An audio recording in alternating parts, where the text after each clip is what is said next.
देखिए, हम लोग हाई कोर्ट को सम्मान करते हैं, श्रद्धा करते हैं, आइन विचार को मान के चलते हैं हम लोग।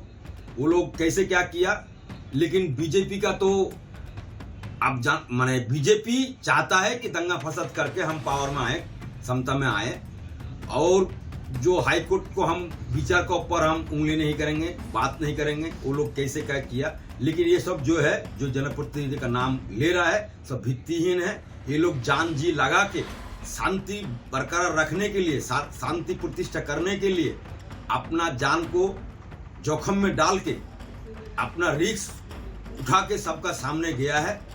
ये बीजेपी का षड्यंत्र है, और बीजेपी का षड्यंत्र में हम लोग पनाह देने वाला नहीं है। हम लोग हर धर्म को सैल्यूट करते हैं, सम्मान करते हैं, हर धर्म का आदमी को लेकर चलते हैं। धुलियन में जो हुआ है जिंदगी में नहीं हुआ है। और बीजेपी वाला छोटा छोटा लड़का को पैसा वैसा दे के बाहर को लड़का को लेके आके ये दंगा फसाद करवाया है। बीजेपी चाहता है कि बंगाल में दंगा फसाद लगा के 2026 में वो पावर में आना चाहता है। ये शुभेंदु अधिकारी बोलिए, सुकांतु मुजुमदार बोलिए, चाहे अर्जुन सिंह बोलिए, ये लोगों को तो जो भाषणबाजी दे रहा है मीडिया का सामने मोबाइल पे, इसको अरेस्ट करके जेल भेजना चाहिए। और ये दंगा फसाद ये लोग चाहता है कि पूरा हिंदुस्तान में दंगा फसाद करके कि मुस्लिम एक तरफ हो जाए, हिंदू एक तरफ हो जाए। कि हिंदू किसका बात बोल रहा है? ये शुभेंदु अधिकारी सबसे बड़ा पश्चिम बंगाल में अगर दंगाबाज है तो सबसे बड़ा दंगाबाज शुभेंदु अधिकारी है, और सुकांतु मुजुमदार है, अर्जुन सिंह है, जो खुलेआम मोबाइल का सामने, मीडिया का सामने मुसलमान को मारना चाहता है। उसका पास कुछ खरीदने के लिए मना करता है, उसका गाड़ी में चढ़ने के लिए मना करता है, दुकान में जाने के लिए मना करता है, एडुकेशन में मारना चाहता है, पेट में लाठी मारने के चाहता है। हर तरह का जो भड़काऊ जो बयान दे रहा है, ये सब बंगाल का आदमी नहीं मानेगा। बंगाल का आदमी शांति प्रिय आदमी है। उस रिपोर्ट में जो चीजें आई हैं उसमें पूरा लोकल काउंसिलर महबूब आलम, लोकल एमएलए, टीएमसी की, तृणमूल कांग्रेस की, इनकी इन्वॉल्वमेंट पूरी तरीके से आ रही है। और ममता बनर्जी ने जो बात बताई थी कि बाहर के लोग आगे ये किए, लेकिन ये कमेटी का रिपोर्ट, हाईकोर्ट द्वारा निर्देशित जो कमेटी है उसका रिपोर्ट स्पष्ट रूप से दिखलाता है कि ममता बनर्जी उस समय झूठ बोली थी। और इस झूठ बोलने के कारण मुझे लगता है कि ममता बनर्जी को पश्चिम बंगाल के लोगों से माफी मांगनी चाहिए, क्योंकि ममता बनर्जी ने स्टेट के लोगों को, जनता को गुमराह किया है। So what has unfolded in Murshidabad, pursuant to the violence which took place in April, is a report which shows the presence of outsiders who were the provocators and who incited those riots and the violence. What has also unfolded and is in the public domain, people have seen that leaders of political parties in opposition to the Trinamool Congress have delivered inflammatory speeches and had visited the district to further destabilize the situation.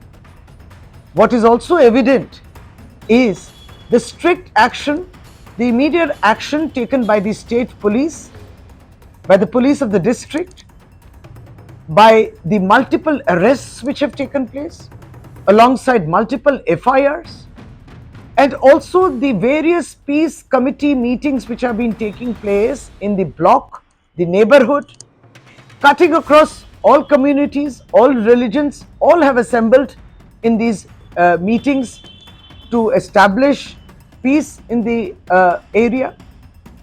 We have also seen and noted the presence of Honorable Chief Minister Mamata Banerjee, her visit to Dhulia and to the district. She has promised strict action which is already underway.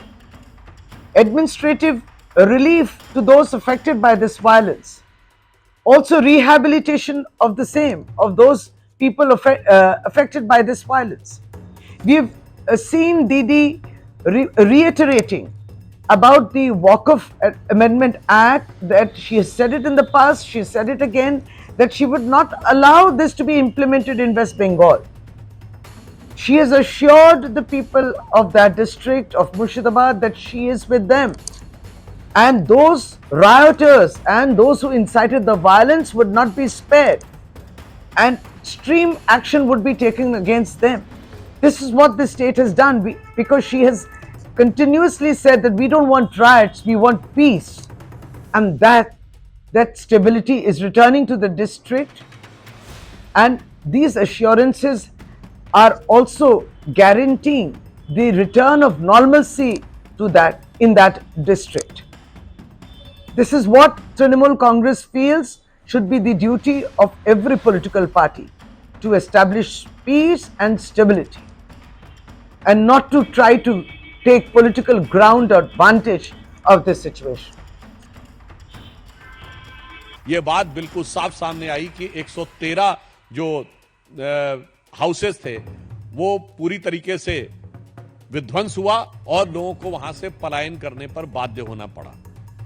इसी के साथ साथ यह भी बात सामने आई कि police ने कई मौकों के ऊपर जो उनकी प्रोसीडिंग्स में, और ये जो तृणमूल कांग्रेस के नेता का नाम ये पेज नंबर 5 के ऊपर अपनी फाइंडिंग्स में लिखा हुआ है, फिर यह बताया गया कि दे want a permanent BSF camp and central armed police for their own protection। यानी पहले तो लोगों के घर विध्वंस हुए, फिर लोगों को पलायन पे बाध्य होना पड़ा, और पश्चिम बंगाल की पुलिस पर उनका इतना विश्वास हो गया कि वो सीमा सुरक्षा बल और केंद्रीय सुरक्षा बलों के ही कैंप में रहने के लिए उद्यत थे।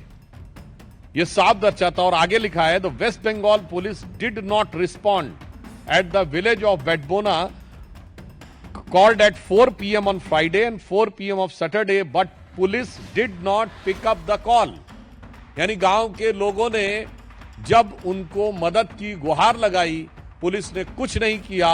और कितनी गंभीर बात है कि पुलिस का फोन न पिकअप हो ऐसे समय में, जबकि वहां दंगे या सुनियोजित हिंदुओं को टारगेट करते हुए आतंकी शैली में दंगे किए जा रहे हों, तब अगर पुलिस नहीं उठाती है तो यह एक बड़ा गंभीर तथ्य है जो प्रकाश में आया है।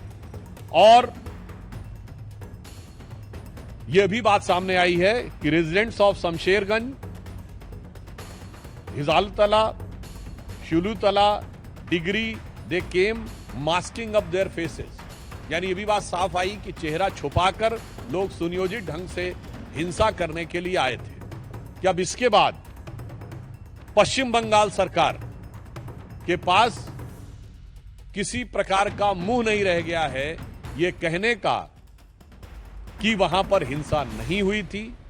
नंबर 2, अब बिल्कुल साफ है कि वहां हिंसा हुई, सुनियोजित हिंसा हुई, तृणमूल कांग्रेस के नेताओं के इशारे पर हिंसा हुई, और बाकायदा धर्म और समुदाय देखकर हिंसा की गई। तो अब मैं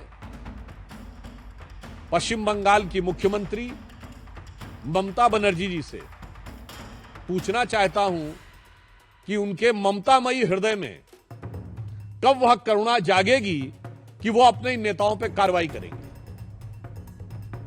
हम भारतीय जनता पार्टी की तरफ से स्पष्ट रूप से पूछना चाहते हैं कि न्यायालय के द्वारा गठित एसआईटी में यह तथ्य आने के बाद तृणमूल कांग्रेस के नेताओं पर ममता बनर्जी जी कब कार्रवाई करेंगी और अपने नेताओं के अपमानजनक और मारे गए लोगों का उपहास उड़ाने वाले बयानों के लिए कब माफी मांगेंगी। धन्यवाद।